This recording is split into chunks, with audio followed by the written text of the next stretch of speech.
गीता 18 के श्लोक नंबर 62 में भगवान स्वयं कह रहे हैं कि अर्जुन उस परमेश्वर की शरण में जा जिसकी कृपा से परम शांति व शाश्वत स्थान अर्थात सतलोक को प्राप्त होगा। वो परमेश्वर कौन है, कहां है, कैसा है, जानने के लिए कृपया अवश्य सुनिए जगत गुरु तत्वदर्शी संत रामपाल जी महाराज के अमृत वचन। यहां सभी कर्म आपको भोगने पड़ते हैं, पुण्य भी और पाप भी। केवल एक सत्य साधना जो दास आपको बताता है इस पृथ्वी पर और है नहीं, और ये गॉड गिवन है, परमात्मा कबीर जी की दी हुई है। इससे आपके पहले के पाप भी नाश होंगे, वर्तमान के भी नाश होंगे, और फिर आप सतलोक चले जाओगे, आपका पूर्ण मोक्ष होगा।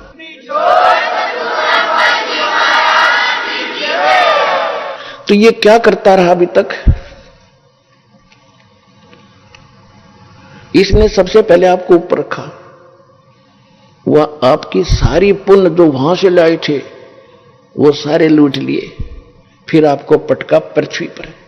फिर भी आपके कुछ पुण्य शेष थे तो सतयुग बनाना पड़ा भगवान ने आपके लिए कि जैसे कर्म आप लेकर उतरे हो उसकी व्यवस्था यहां अवश्य करेगा। अब एक बार देख लेना, आप सारे सत भक्ति पर लगोगे जो विश्व लग जाएगा। ऐसा वातावरण चेंज होगा इस पृथ्वी का, जगह जगह फलदार वृक्ष होंगे, भटकते फिरते हैं पेट के लिए, आप घर बैठे आपको वो सुख देगा, याद रखोगे, तभी भक्ति करेंगे, संतोष होगा। अब हम भक्ति उसी समय कर सकते हैं जब हमारी ये अन्य जो परंपराएं बेमतलब की, किसी गरीब व्यक्ति का 2 कन्या होगी, 3 होगी, उसका तो मरण हो जाता, भक्ति 100 कोस नहीं, कैसे ब्याहूंगा, दहेज के राक्षस तैयार बैठे हैं, पता नहीं कैसे बेटी पराई होगी, और फिर कोठी बंगले बनाने लगे, फिर कर्जा हो गया, उसके ऊपर टेंशन। तो ये सब समस्याएं समाधान होंगी, और परमात्मा जब आप भक्ति करोगे तो सतलोक से आपके हिस्से की इस पृथ्वी पर इस काल को देगा। ये तो भिखारी, इसके पास है ही नहीं कुछ भी। पुण्यात्माओं, आपने भगवान सुना था, जाना नहीं था। दास ने उस भगवान को जाना है। अब जैसे जब परमेश्वर कबीर जी एक कपड़ा बुनकर निर्वाह करते हुए लीला कर रहे थे, एक झोंपड़ी में रहते थे, सुबह का आटा शाम का है तो सुबह का शायद ही होता, और उस समय वो प्रचार भी करते थे, जनता को समझाया करते थे अपने बच्चों को। वो तो एक लीला करने आए थे, आते ही हैं ऐसे, वो नियम है उनका, प्रत्येक युग में एक बार वो ऐसा करते हैं। तो उस समय एक निर्धन व्यक्ति हैंड टू माउथ कमावे और खावे, कपड़ा बुने। एक हफ्ते में कितना कपड़ा बुन देगा आदमी? 50 फुट भी ना बने, 20 फुट भी ना बने, और उसके बिकने के बाद वो मेहनताना मिलना था, बस उससे गुजारा कर रहा, और उसकी और ज्ञान सुनाते थे भगवान यही, क्योंकि उद्देश्य ये लेकर आते। तो उस समय उनका इतना विरोध कर दिया था हिंदू और मुसलमान के धर्मगुरुओं ने, ना वो ज्ञान से हारे परमात्मा कबीर जी, उनके पास कख था ही नहीं, परमात्मा के ज्ञान के सामने वो टिक नहीं पाए। ऐसा सॉलिड प्रचार था परमात्मा का, ऐसा ज्ञान था। और ना मारने से मरे, तब उन्होंने एक ऐसी युक्ति लगाई, घटिया षड्यंत्र रचा कि कबीर एक निर्धन व्यक्ति है, इसके नाम से झूठी चिट्ठियां डाल दो। किनके पास? उन महामंडलेश्वरों के पास, जिनके सैकड़ों शिष्य उनके आश्रमों में रहते हैं। उस समय सबको चिट्ठी डाल दी कि कबीर नाम का एक सेठ, कबीर पुत्र नीरू, काशी शहर, और 3 दिन का भंडारा करेगा, भोज देगा 3 दिन का। और उसमें क्या क्या देगा? एक दोहर देगा, एक सोने की मोहर देगा। सोने की मोहर मीन यानी 10 ग्राम सोना, और एक दोहर उस समय सबसे कीमती एक साल टाइप होता था। दोहर सर्दियों में ओढ़ने की बहुत बढ़िया चादर होती थी, सेठ लोग रखते थे उसको, आम आदमी दोहर प्रयोग नहीं कर पाता था। तो एक दोहर देगा दक्षिणा में, एक मोहर देगा। कोई सूखा सीधा चाहेगा, सूखा सीधा भी मिलेगा। सूखा सीधा बोलना चावल, खांड, आटा, नमक, ये इस तरह की दाल एक आदमी का जो मांगे मुझे सूखा भी दे, सूखा भी ले जा। और ये तो देगा ही देगा, जितनी बार खाना खाओगे उतनी बार ही एक दोहर, एक मोहर देगा। तो ये लालची साधु संत ये लालची हो जाते कि घर से बाहर निकलने के बाद सब वस्तुएं चाहिए इनको। और जब उन ऋषि, उन मंडलेश्वरों को पता चला कि ऐसा दाव लगेगा, तो उन्होंने लूले लंगड़े सारे चेले ले लिए साथ में। अब चेलों को मिलेंगी खाने के बाद दोहर मिलेंगी, मोहर मिलेंगी, तो वो तो मेरी होंगी, जो प्रधानों का गुरु होते थे वह। तो इस करके सबको लटका लाए, लूंगे लूले लंगड़े को भी। 18 लाख इकट्ठे हो गए, 18 लाख। अब पुण्यात्माओं, अब गरीबदास साहेब परमात्मा से परिचित हो चुके थे। उन्होंने फिर उनकी कैसे चित्रार्थ किया कि सुबह सुबह जब ये रविदास जी और परमेश्वर कबीर जी, रविदास जी चमार जाति से थे, कबीर साहब जुलाहा जाति, धाणक जाति से मैं प्रसिद्ध थे, क्योंकि वैसे तो वो मालिक थे, संतों का कोई जाति नहीं होती, फिर भी उस समय विशेष छुआछात भेदभाव था, वो दोनों ज्यादा निकट रहते थे। तो सुबह सुबह रविदास जी ने देखा कि ये क्या होगा, जहां तक नजर जावे जनता 18 लाख आदमी थोड़े नहीं होते। यहां मेरे ख्याल में तो बहुत सारे हिसार के अंदर नहीं होंगे 18 लाख आदमी। तो 18 लाख व्यक्ति आकर बैठ गए। वो साधु संत रविदास जी सुबह सुबह उठे, उनसे पूछना लगा कि भाई क्या बात है, अब कौन हो, कहां से आए हो। तो ऐसे पूछने वाले उनको बहुत मिल चुके थे। तो वो साधु संत कहते हैं कि काशी वालों, ए बनारस वालों, तुम कौन सी दुनिया में रहते हो, हम इतनी दूर से चलाए, तुम्हें यहां नहीं पता कि यहां क्या हो रहा है। यहां एक कबीर नाम का सेठ है, पुत्र नीरू, कबीर पुत्र नीरू, और वो एक भंडारा करेगा, हम उसके लिए आए हैं, आज ही शुरू होने वाला है। रविदास जी ने कहा कि कौन, फिर कहना भाई कौन है, किसका नाम से हो रहा है। कि कबीर पुत्र नीरू और काशी बनारस। अब कबीर पुत्र नीरू तो एक का था, जो रविदास जी को पता था। रविदास जी ने पूछा कि तुम्हारे पास कोई लिखित है। अकां जी देखो, सबके पास पर्चे गए, हमारे पास चिट्ठी गई हमारे पास, तब आए, वैसे थोड़ा आते हैं। रविदास जी ने जाके भगवान को बताया घर पे, कुटिया पे, कि महाराज अब काशी छूटेगी अपनी, इन्होंने तो जुल्म कर दिया, ऐसा जुल्म कर दिया कि अब हम यहां नहीं रह पाएंगे बनारस में। परमात्मा बोले क्या बात है, कि ऐसे ऐसी बात होगी है, लाखों आदमी आए हुए हैं और सब ने चिट्ठी दे रखी है, इन झूठे लोगों ने ये हमारे साथ मजाक किया है, इन गुरुओं ने, मुसलमान और हिंदुओं ने मिलके, और बहुत लोग आ गए हैं। परमात्मा बोले रविदास जी दरवाजा बंद कर बैठ जा अंदर, हम दरवाजा खोलेंगे नहीं, घर से निकलेंगे नहीं, रात होने दे, घर छोड़कर चला जाऊंगा मैं अपने बच्चों को लेकर, ये नहीं जीने देंगे यहां पर मेरे को।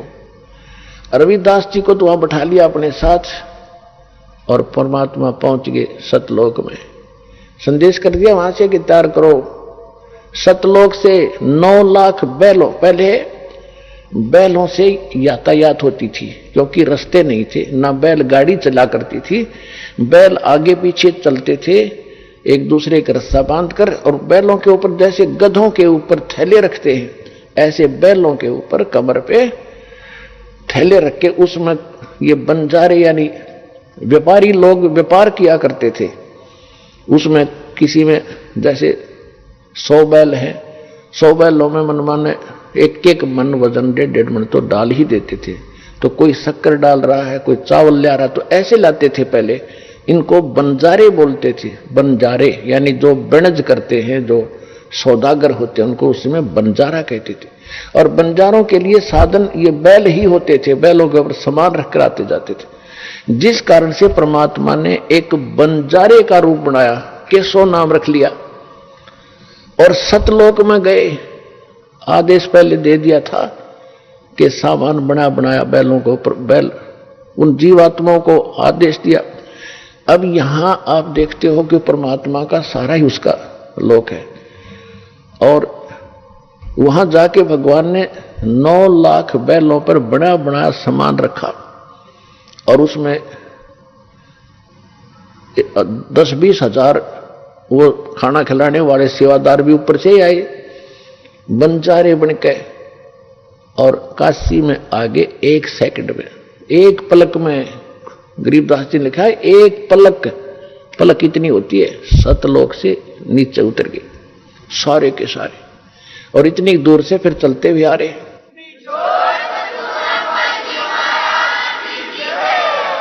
बिल्कुल समय पर वहां लगा कर टेंट तंबू और भंडारा शुरू कर दिया। सिकंदर लोधी दिल्ली का बादशाह जो परमात्मा के से बहुत प्रभावित थे, उनको बहुत से सुख दिए थे, उसको भी शेख तकी नाम का एक धार्मिक गुरु था जो कबीर परमात्मा का विशेष विरोधी था। और वो सिकंदर लोधी दिल्ली के बादशाह का खास धर्मगुरु था।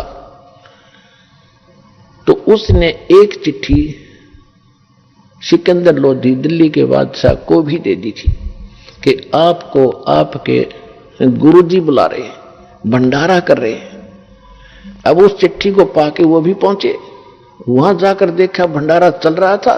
शेख तकी ने यह सोचा था कि आज कबीर काशी छोड़कर भाग गया होगा और ये सिकंदर लोधी उसके घनी महिमा सुनाता है दुनिया को, इसको भी पता चल जाएगा और इसकी आस्था उससे हट जाएगी।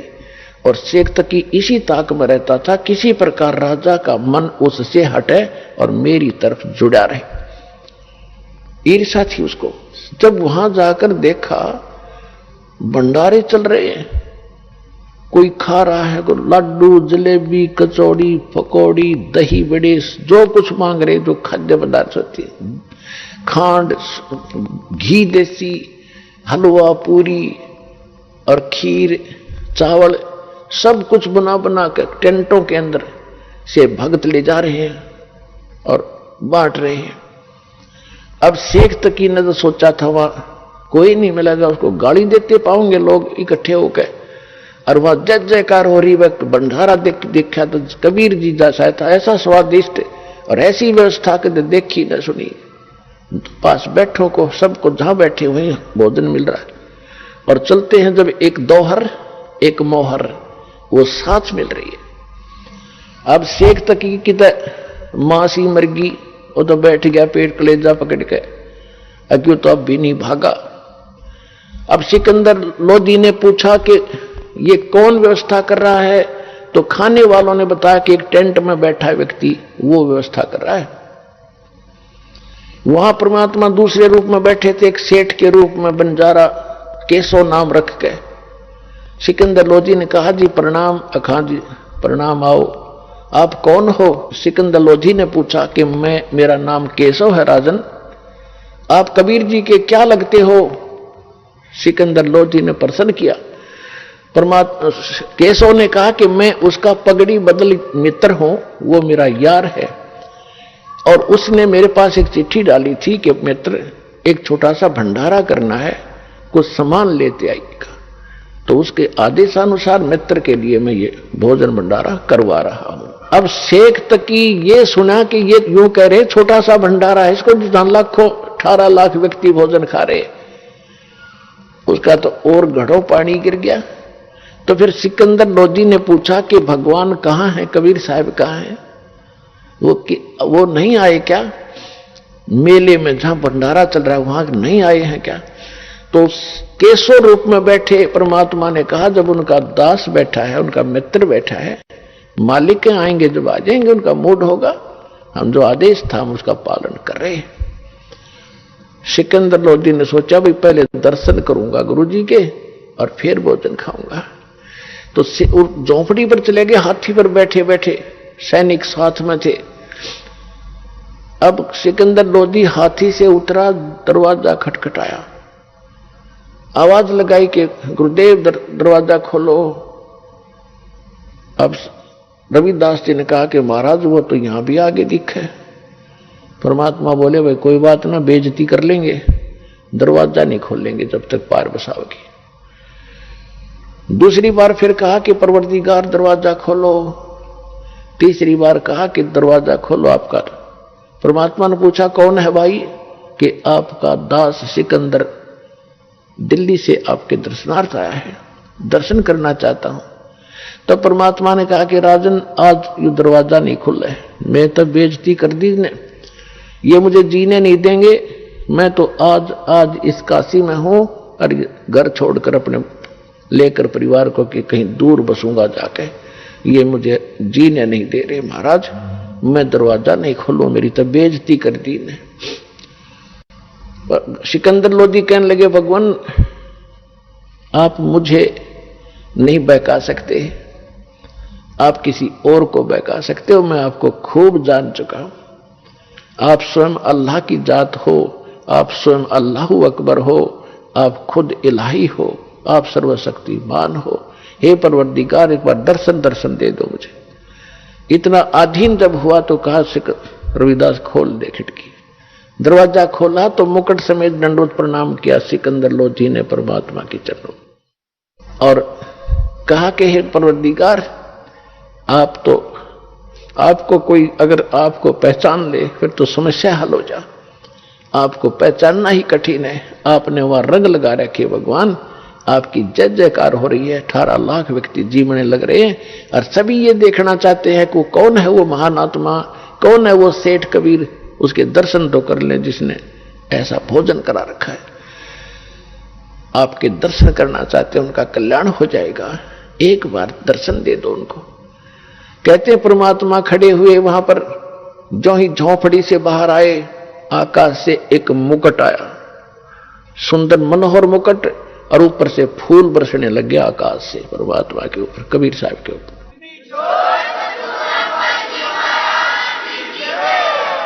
सिकंदर लोधी ने हाथी पर बैठाया परमात्मा को और साथ में रविदास जी को।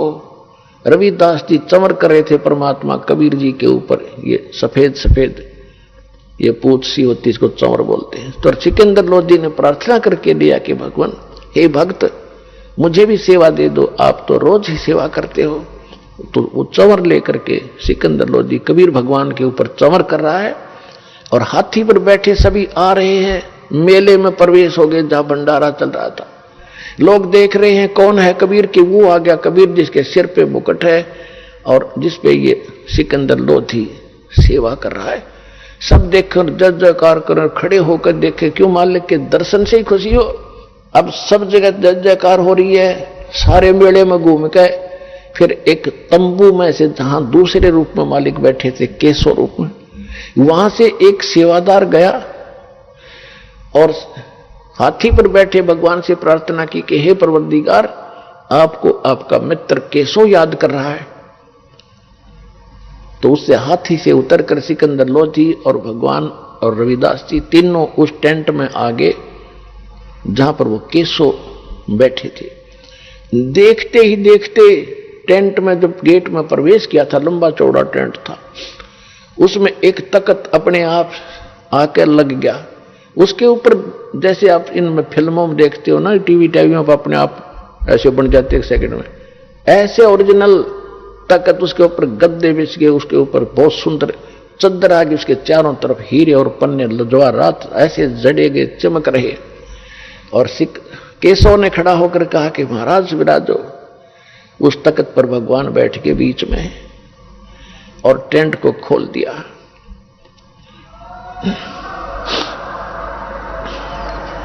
टेंट को साइड से ऊंचा कर दिया, ऊपर ऊपर रह गया।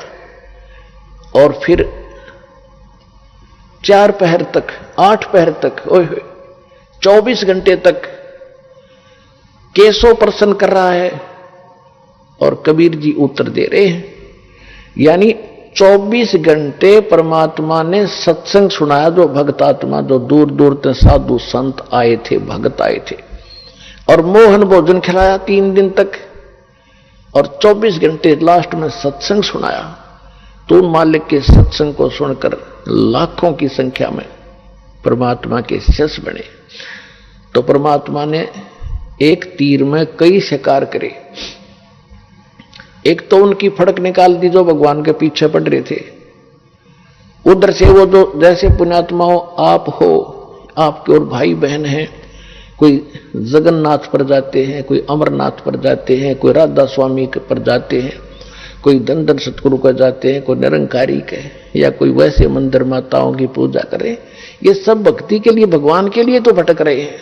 और उस समय जो घर त्याग के आश्रमों में रह रहे थे वो भी तो उसके प्यारी आत्मा थी भगवान की, वो भगवान के लिए तो भटक रहे थे। 3 दिन अपने बच्चों को वो भोजन खिलाया और उनके 10-10, 20-20, 50-50 वर्ष के वो सोना चांदी 2 रुन जाते बेची होंगी, कि ये खा पी लेंगे भूखे मराण इस गंदे लोक में। इन पार्थ जब होना है, जब कलयुग का यो समय आना है, तब तक भी उनको राहत देंगे, दोबारा पहला नाम देंगे, उनको चार्ज करके देंगे। तो भगवान आपके लिए कैसे भटक रहे हैं? तो अब जब वो 18 लाख व्यक्तियों को प्रसंग जो दास आपको आज क्लियर करना चाहता है, यदि तुम सभी उसके लिए तड़फोगे, भक्ति करोगे, जब 18 लाख आदमी, काशी में तो मेरे ख्याल में आधा भारत 18 लाख को नहीं खिला सकता था उस समय, एक दिन में एट ए टाइम। और जब सतलोक से उनके लिए भेज दिया तो यह 7 अरब हैं, 8 अरब हैं हिंदुस्तान, पूरे संसार की आबादी, उनको खिलाते उसने के देर लगेगी अगर आप भक्ति करोगे तो। ये वो भगवान है।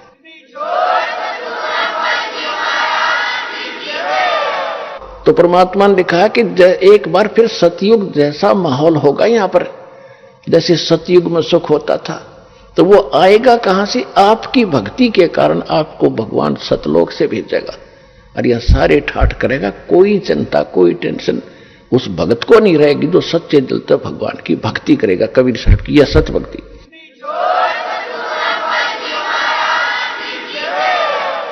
ये दास जो ये वचन बोल रहा है, ये किसी डूम भाट के गीत नहीं है, ये भगवान की बताई बातें हैं। और अभी आपको इतना लाभ नहीं मिल रहा, इसका कारण ये है कि अभी आप इतने दृढ़ नहीं हुए हो और इतनी भक्ति नहीं कर पाते हो जितनी मालिक चाहते हैं। क्योंकि सबसे पहले मर्यादा, आप यहां से जाते हो, गांव में, घर में कोई ना कोई समस्या ऐसी काल पैदा करवा देता है, आपका नाम खंड हो जाता है। और परमात्मा कहते हैं, अनंत कोट बाजी तहां मन रचे सकल ब्रह्मंड, गरीब दास में क्या करूं यो काल करे जीव खंड।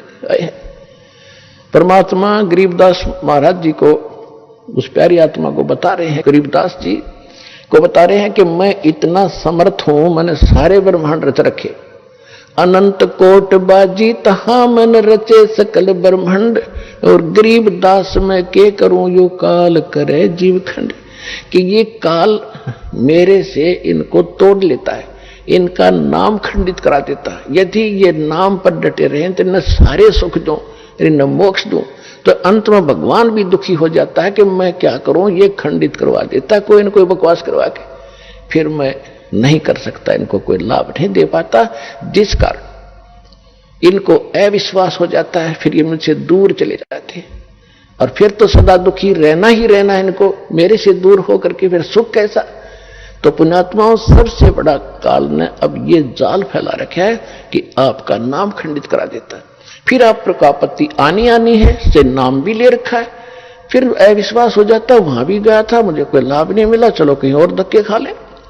तो फिर तो धक्के ही धक्के यहां से जाने के बाद। लेकिन इस ज्ञान के बाद आपको ऐसा विश्वास हो जाएगा जैसे काग जहाज का, फिर सूझ जाए और न ठोर। तो दास आपको पहले ज्ञान कराता है, फिर आपको नाम देता है और फिर आपको समाधान भी देता है भगवान, फिर आपका मोक्ष ऐसे होगा।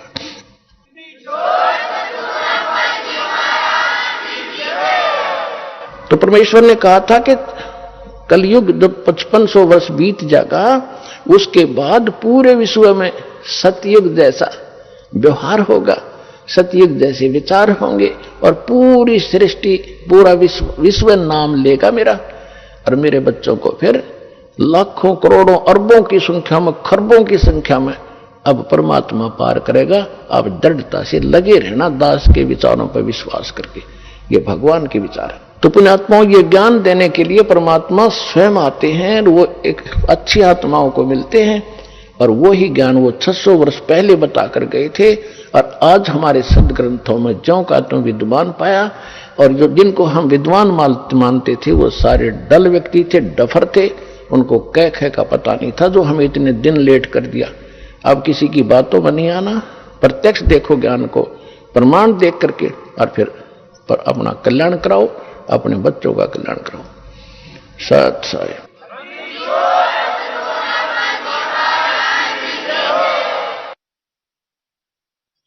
परम पिता परमात्मा पूर्ण ब्रह्म सर्व सृष्टि के रचनहार, सर्व सुखदाई पाप नाशक, संकट मोचन, कष्ट हरण, मंगल करने वाले परमेश्वर कबीर जी की असीम रजा से आप सभी पुण्यात्माएं परमात्मा की महिमा सुनने के लिए उपस्थित हुए।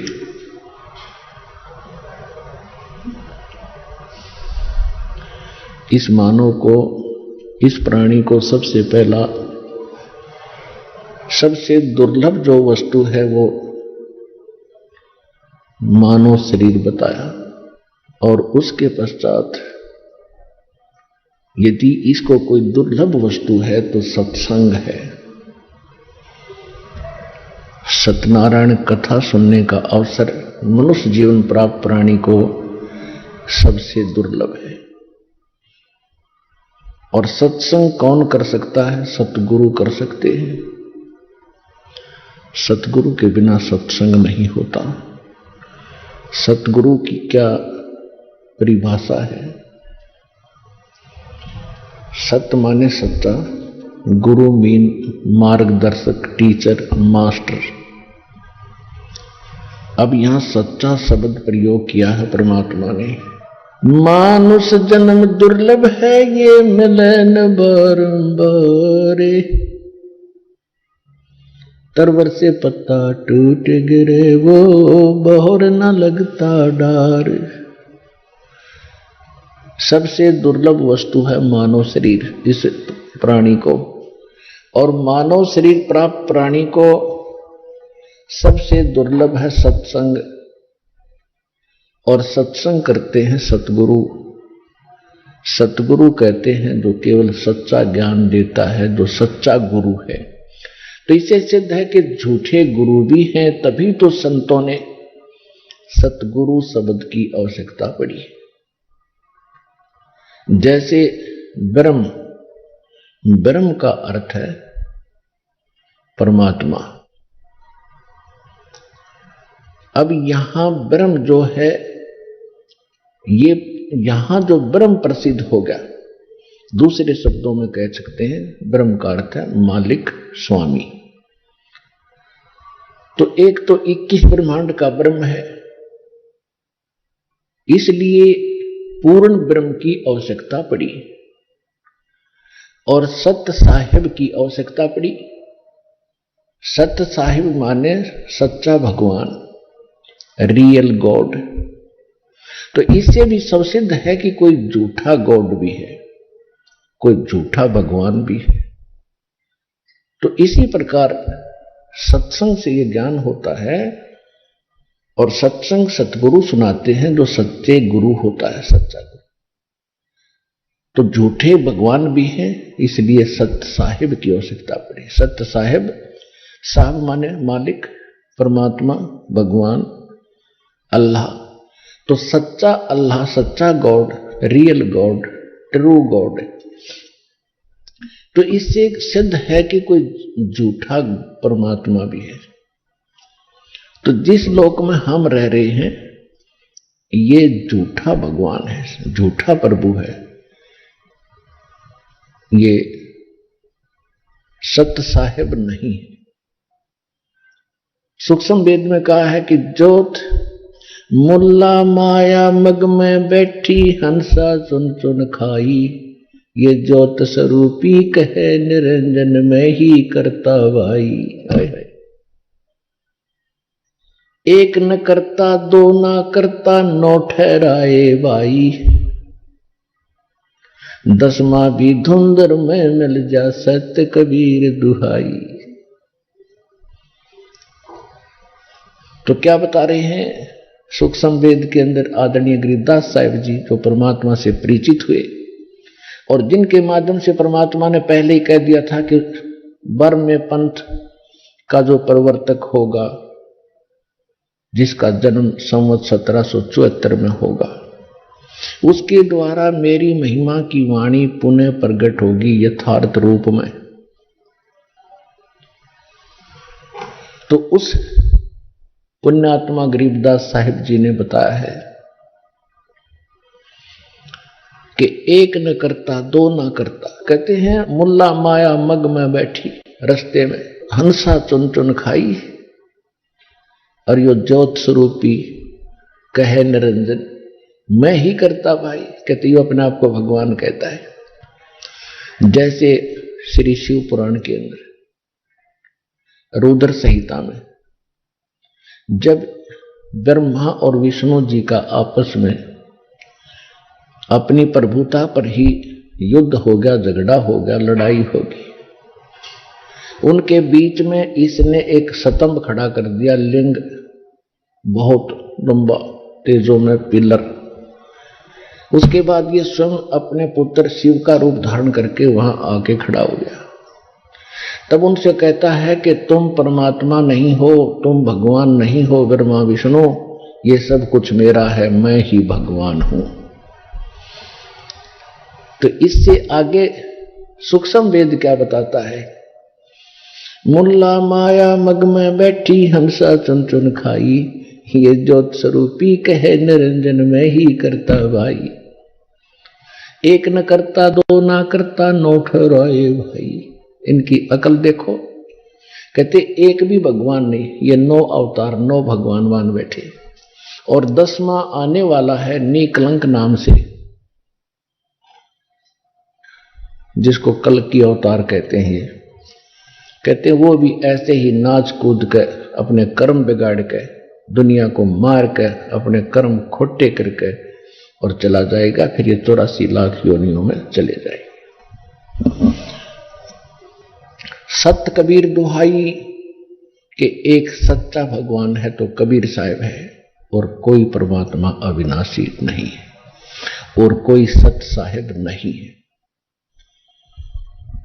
आज का जो प्रसंग है कि परमात्मा कौन है, उसको हम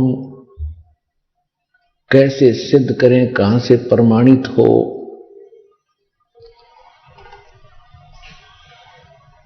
और जब वो परमात्मा प्रमाणित हो जाता है सब सदग्रंथों से, हमें कोई शंका नहीं रहेगी। तब हम परमात्मा मानकर जो साधना करेंगे तब वो भगवान हमें अपना पूर्ण लाभ देगा।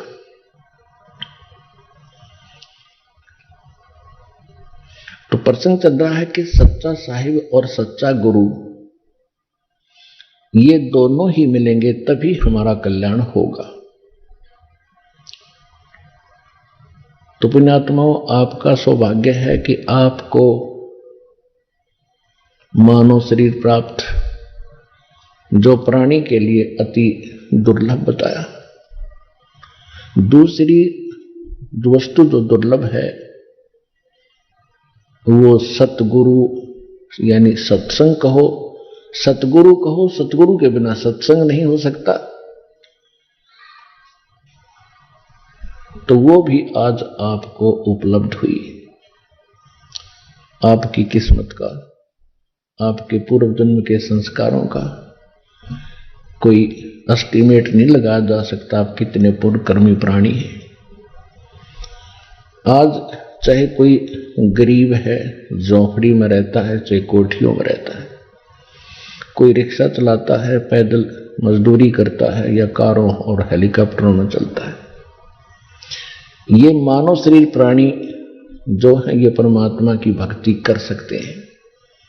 और दुर्भाग्य उनका अभी जो खिलौनों से ही खेल रहे हैं। सौभाग्य आपका जो भगवान से परिचित हो चुके हैं और इस मार्ग पर अग्रसर हो लिए। अब जैसे 2 प्रकार से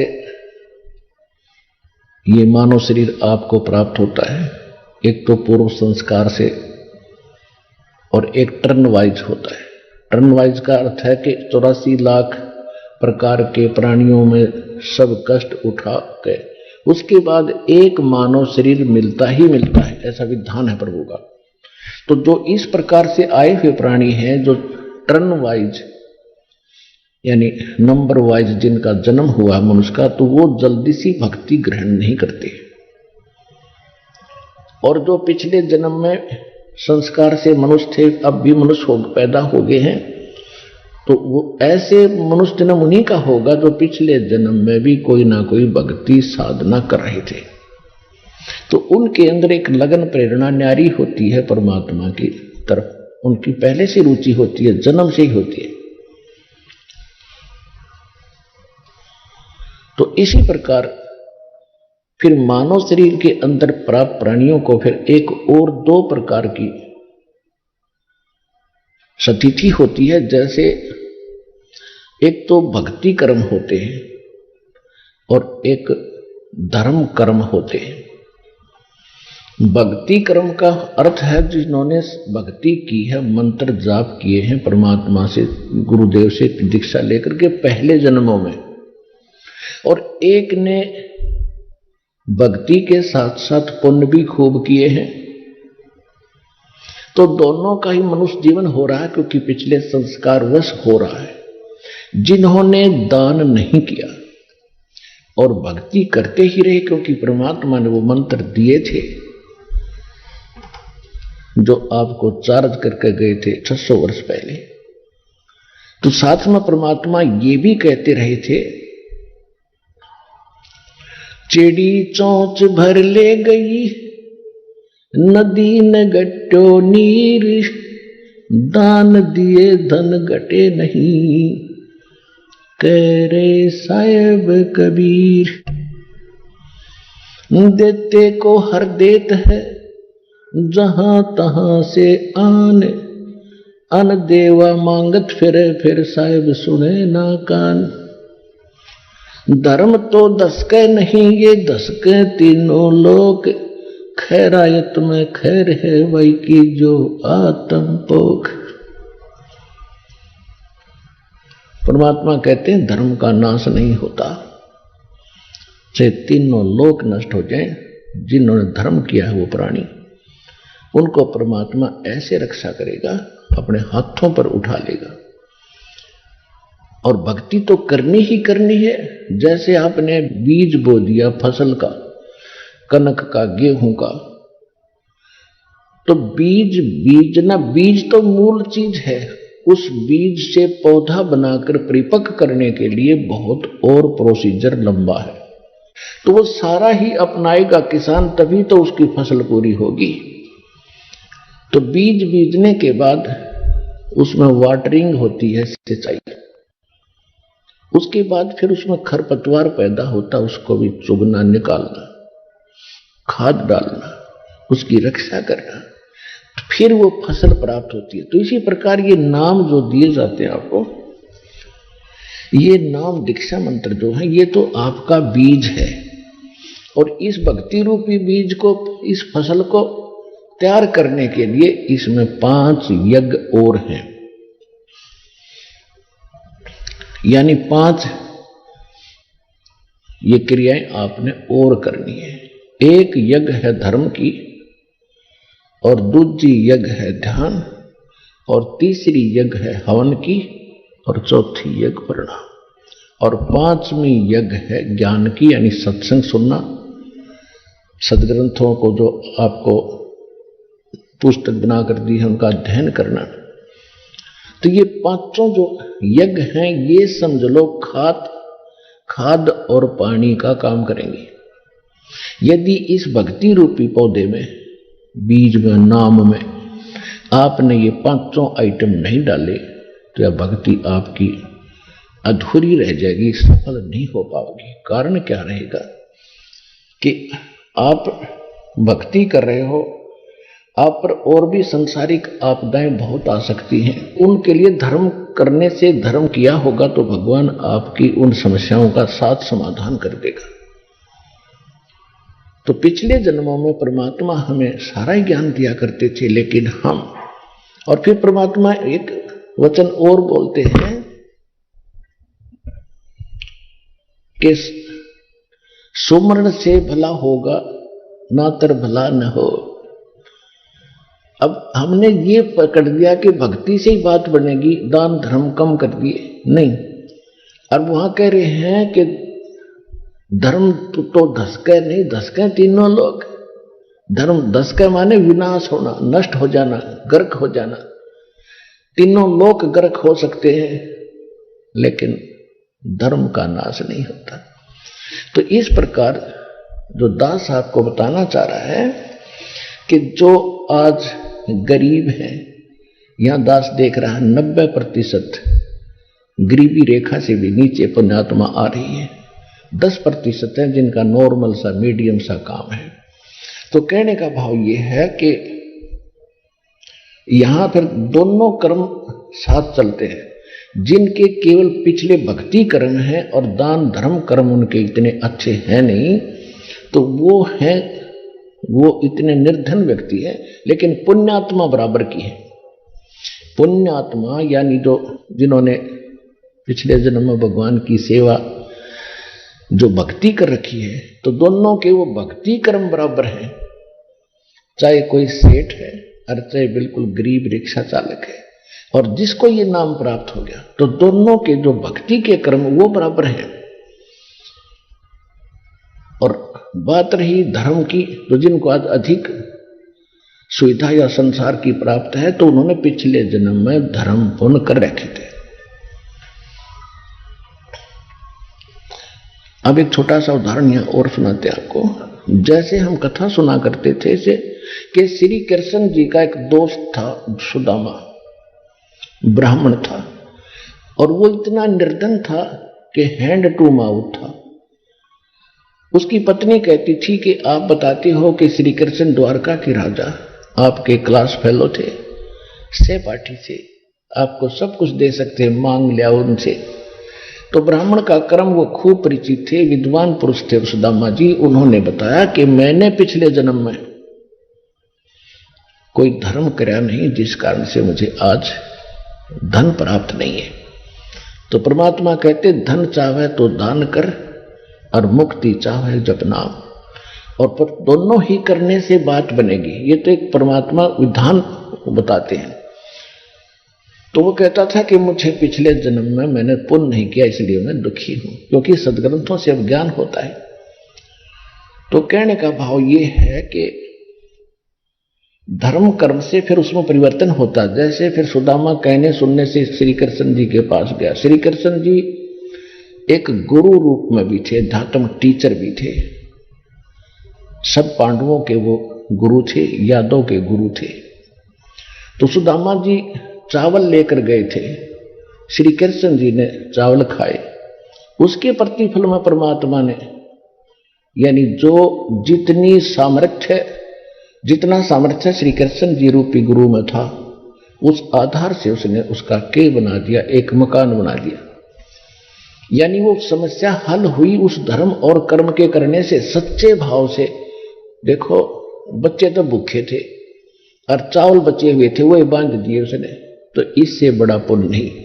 आज किसी के पास 1 करोड़ संपत्ति है और उसने 1000 दान कर दिया, दान तो वो भी है, और जिसने 1 करोड़ के 1 करोड़ दे दिए, तो उस दान में उसमें दिन रात का अंतर है। तो सुदामा जी ने जो चावल दिए ना, वो समझ ले 1 करोड़ के 1 करोड़ दे दिए।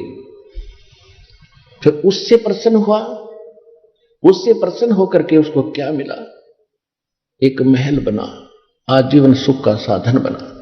लेकिन मोक्ष ज्यों का त्यों रहा, पशु पक्षियों की योनि फिर भी सुदामा को प्राप्त हुई। अब यहां आने वालों को प्रेरित किया जाता है सच्चे दिल से, सच्ची श्रद्धा से, अपने सामर्थ्य के अनुसार अवश्य दान करें, फिर उससे वो समस्या हल होगी आपकी जो पूर्व जन्म में आप गलती कर गए थे, धर्म दान नहीं किया, आज 1-1 पैसे के लिए भटक रहे हो, तो वो समस्या फिर यहां अब शुरुआत हो जाएगी। अब हम उस समर्थ की शरण के अंदर हैं, हम उस समर्थ की शरण में हैं। जैसे एक तैमूर लंग नाम का एक लोहार था मुसलमान, और वो इतना गरीब था, कभी कभी उनको आटा भी रोटी भी प्राप्त नहीं होती थी। 2 माँ बेटा थे, और वो क्या करता था कि धनी लोगों की बकरियां भेड़ चराया करता था। एक दिन, लेकिन वो थे धार्मिक, पिछले संस्कार अच्छे थे, अतिथि को भोजन अवश्य कराते थे, आप भूखे रह जाते थे, अतिथि को खाना खिलाकर सोते थे। तो इसी प्रकार परमात्मा वहां पहुंच गए एक जिंदा महात्मा के रूप में, जिस समय तैमूर लंग बकरियां चरा रहा था।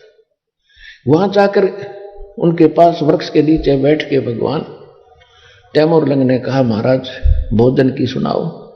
परमात्मा ने कहा, भाई भोजन खाऊंगा। तैमूर लंग खाना खा चुका था, फिर घर गया, अपनी मां से कहा, मां एक रास्ते चलता साधु है, गांव के बिल्कुल साथ में ही वो वृक्ष के नीचे भेड़ बकरियां बैठी थी और भोजन खाना चाहता है। मां, घर के अंदर केवल 2 रोटी, 1 रोटी का आटा था, और बना कर मां ने रोटी ने बोली, बेटा मैं भी चलूंगी, साधु के दर्शन कर आऊंगी। लेकर लोटा पानी का, 1 रोटी घर में बची थी, आटा वही बना के चल पड़ी। परमात्मा से खाने की प्रार्थना की, भगवान खाना खाने लगे। इतने में मां ने बार बार कहा उसकी कि महाराज हम बहुत निर्धन हैं, महाराज हम बहुत दुखी हैं, कभी कभी तो आटा भी नहीं मिलता हमें। परमात्मा ने रोटी खाकर पी कर लोटा पानी का, एक बकरी बांधन की बेल पड़ी थी, चैन सी पतली पतली सी, उसको 4 बार मोड़ ली। वो इतनी पकड़कर उसके बच्चे का कड़मा मारी, उठकर 7 मारी, 1 2 3 गिन कर 7, और फिर मारे लात, और फिर मारे मुक्के।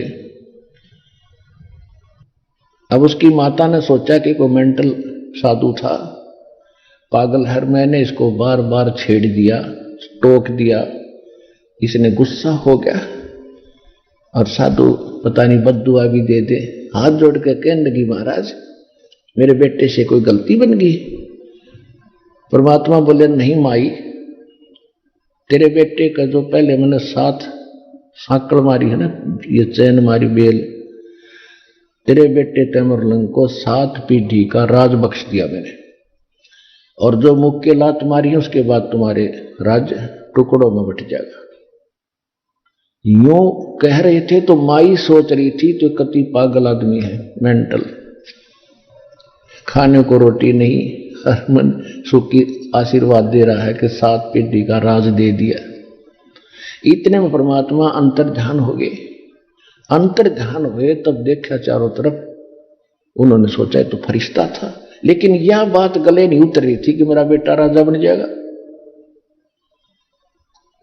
कहते साधु वचन उल्टे नहीं, चाहे पलट जाओ ब्रह्मांड। उसके बाद वो तैमूर लंग राजा बना।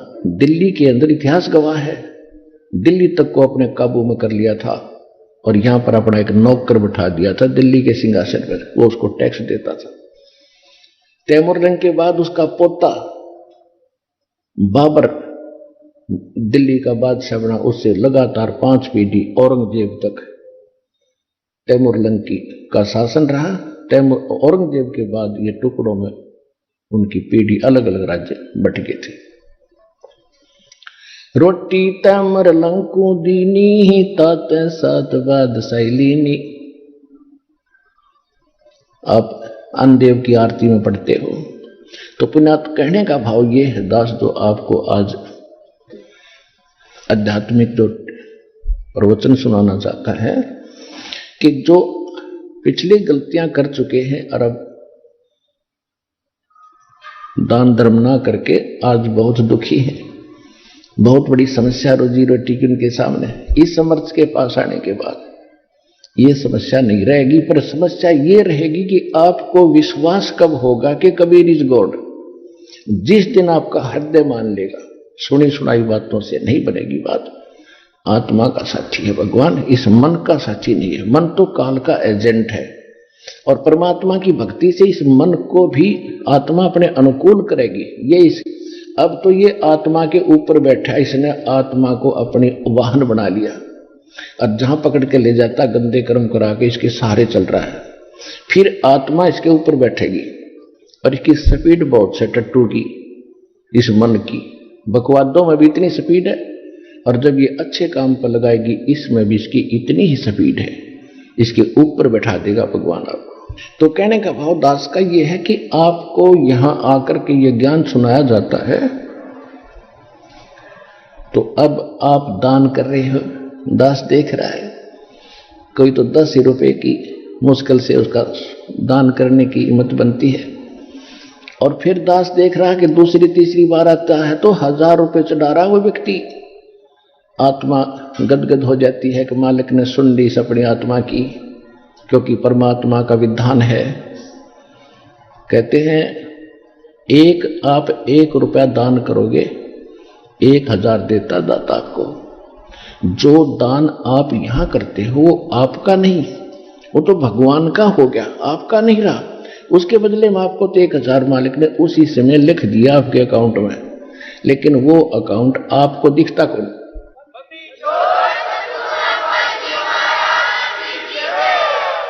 जो अकाउंट परमात्मा ने आपका खोल दिया दीक्षा लेने के बाद, वो बैंक अकाउंट सूक्ष्म है।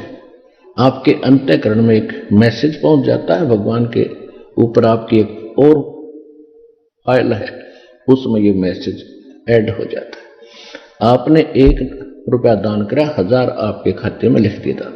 तो जो पैसा आपका था वो यहां चढ़ाया हुआ पैसा आपका नहीं है, ये परमात्मा का हो गया।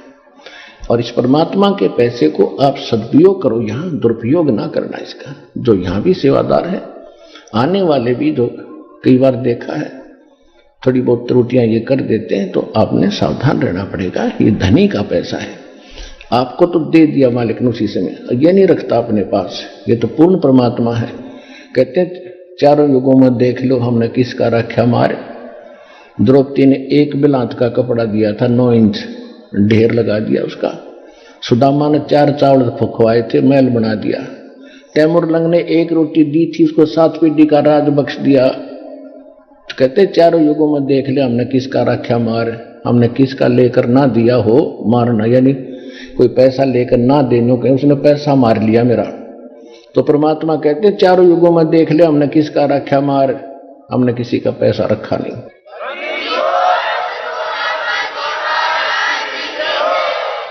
तो सबसे पहले हमारे हृदय में ये समाना चाहिए कि हु इज गॉड, परमात्मा कौन है।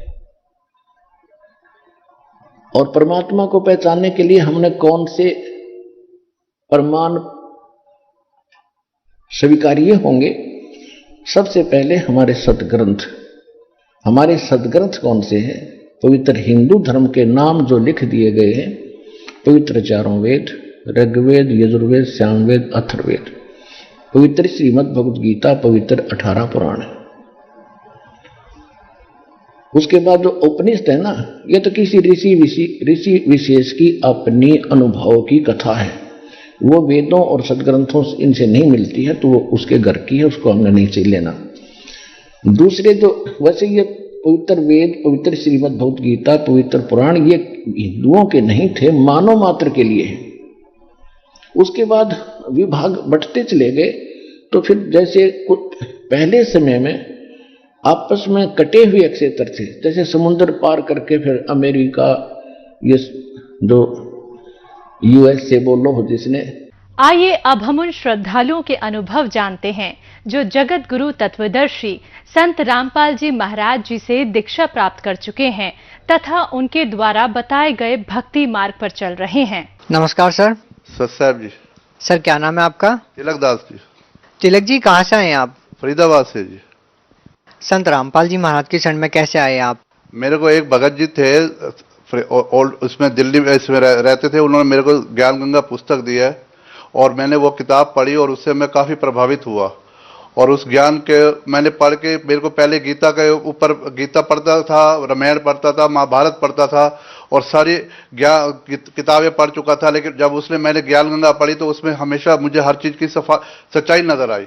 और सच्चाई पढ़ के मैं इतना प्रभावित हुआ कि मैंने कहा जब भाई ये संत रामपाल जी महाराज की शरण में जाऊं और मैं जो है वहाँ अपना नामदान लूँ।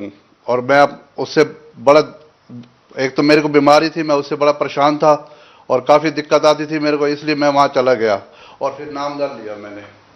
सर, संत रामपाल जी महाराज की शरण में जाने से पहले आप क्या साधना करते थे? मैं उससे सभी देवी देवताओं की साधनाएं करता था और मैं जो है कृष्ण लड्डू गोपाल की पूजा करता था और सुबह उठ के उनका स्नान श्रृंगार वगैरह सारा कुछ करता था और भोग लगाता था और रात को उनको बिस्तर से सुला के और फिर उसके बाद अपना पूरा गीता का अध्याय भी करके तब सोता था सारा। और चारों टाइम यही गीता के ऊपर ही मैं चर्चा चलती थी, गीता पे ही मैं हमेशा 12वां अध्याय 18वां अध्याय पढ़ता था। ये कहते थे जो मोक्ष का रास्ता है, मोक्ष का रास्ता है। जब भी मैं इस चीज़ को पढ़ता था और मैंने इसका अनुभव किया, बाद में जब मेरे को ज्ञान गंगा किताब मिली तो उसके अंदर देखा तो मेरे को इसमें तो कुछ बिल्कुल सारा कुछ वही नजर आया, ये तो गलत पढ़ रहा था मैं, और उसी से मैं काफ़ी प्रभावित हुआ। सर, आपको किसने कहा कि गीता अध्याय 12 और 18 मोक्ष का मार्ग है? ये हमारे जो है गीता आश्रम दोनों ओल्ड फरीदाबाद में है और उसमें जो है आश्रम में जो है वो 18वां अध्याय 12वां अध्याय पढ़ाते थे और कहते थे ये मोक्ष का द्वार है। संत मुक्तानंद जी महाराज हैं और उन्होंने जो है मेरे को ये इसका बोला था, भाई इससे मुक्ति का रास्ता मिलेगा आपको। सर, आपको उन्होंने क्या भक्ति साधना बताई? उन्होंने मेरे को यही बताया था, भाई आप ये वाले अपना गीता पढ़ो और आपको इससे आपको मोक्ष मिलेगा। सर, क्या आपको इस चीज का प्रमाण मिला? क्या उन्होंने कुछ आपको दिया? ज्ञान गंगा किताब पढ़ी तो उसके अंदर मुझे पता चला कि ये तो सारा मुझे ज्ञान ही गलत पढ़ा रहे हैं और मैंने फिर उसके अंदर असलियत पता लगी, वह हर चीज को देखा और फिर मैंने अनुभव किया और फिर मैंने अपना नाम दाम लिया। सर, संत रामपाल जी महाराज पर लगातार आरोप लगते आ रहे हैं कि वो अन्य संतों की निंदा करते हैं, अन्य संतों पर कटाक्ष करते हैं। सर, क्या कहना चाहेंगे? नहीं, ऐसा कुछ नहीं है। ये तो शास्त्रों के अनुसार ज्ञान देते हैं और बिल्कुल एकदम सही ज्ञान देते हैं। और मैंने इनका अनुभव 3-4 महीने तक सारी किताबें पढ़ी और मिलाया, उसका मिलान करा और बिल्कुल मुझे सही ज्ञान मिला और उससे मैं काफ़ी प्रभावित होकर फिर मैंने अपना ये ज्ञान प्राप्त किया और आज मेरे को उसका बहुत ही लाभ मिले हैं। तो सर, आपको संत रामपाल जी महाराज से नाम दीक्षा लेने के बाद क्या लाभ मिले? मैं कोई भी बिजनेस करता था मेरा फेल हो जाता था, 2-4-6 महीने चलता था, फेल हो जाता था। मैं ये सोचता था मैं तो भक्ति पूरी कर रहा हूँ, लेकिन मुझे क्या पता जो ये भक्ति के बिल्कुल ही उल्टी कर रहा हूँ मैं, तो इसका तो मुझे पता ही नहीं। फिर मैंने मालिक की शरण में आके मुझे इतने लाभ मिले कि मैं आज अपनी परमात्मा की कृपा से हर चीज मेरे पास है और कोई चीज की मालिक ने कमी नहीं दी है। लाभ इतने हो रखे हैं, मैं 200 रुपया भी नहीं कमाता था और आज मालिक की कृपा से दुकान अपना बिजनेस है और मैं आज इतना कमा रहा हूं जो परमात्मा के रश लगा रहता है और परमात्मा की कृपा से कोई चीज की कमी नहीं दे रखी मालिक ने। सर, और क्या लाभ मिले आपको? और भी घर में सुख है, बच्चों की शादी कर दी मैंने और अपना बिना दहेज की शादी करी है और मालिक की कृपा से, संत रामपाल जी महाराज की कृपा से आज वो दोनों बच्चे खुश है। सर, आपको संत रामपाल जी महाराज ने बहुत सारे लाभ दिए। संत रामपाल जी महाराज से प्रेरित होकर आपने अपनी बेटी की शादी बिल्कुल सादगीपूर्ण तरीके से दहेज रहित की। तो सर, आप भगत समाज को क्या संदेश देना चाहते हैं? मैं तो यही संदेश देना चाहता हूं, जो मैंने जितना मैं परेशानियों से चल रहा हूं उतना परेशानियों से आप लोग ना जाएं और परमात्मा संत रामपाल जी महाराज की शरण में आए और आपको आर्थिक लाभ मिलेंगे और इतना अनुभव मिलेगा जो आपको एक एक चीज का पता चल जाएगा, भाई सच्चा ज्ञान तो सिर्फ यहीं पे है। सर, बहुत बहुत धन्यवाद आपका। सच साहब जी।